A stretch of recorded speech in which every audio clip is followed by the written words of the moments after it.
GMC सांगलीच्या कॅन्डिडेटसाठी important बातमी आली मित्रो. तुम्हाला माहीत आहे GMC सांगलीचा DV झालेला होता. आता एक नवा नोटीस आला आहे DVबद्दल.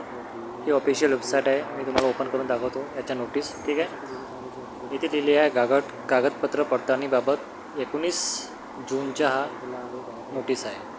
ठीक आहे, हा नोटीस मी तुम्हाला डाउनलोड करून दाखवतो. ठीक आहे,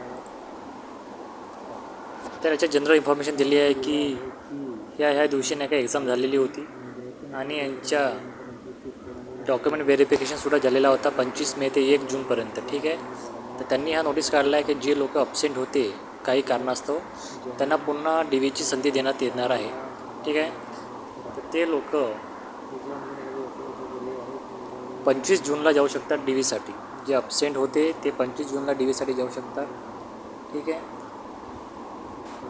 आणि त्यात हेही लिहिलं आहे की जे उमेदवार एकापेक्षा जास्त साठी एलिजिबल आहे त्यांना त्यांचे प्रेफरन्स द्यायचे आहे की कोणत्यासाठी त्यांनी अप्लाय करायचे आहे. म्हणजे एक विद्यार्थी एकापेक्षा जास्त यावर एलिजिबल आहे त्यांना कोणत्या पोस्टसाठी जॉईनिंग पाहिजे हे सांगायचं आहे. ठीक आहे, तर ह्या दोघांसाठी हा नोटीस होता. Subscribe the channel. Thank you so much.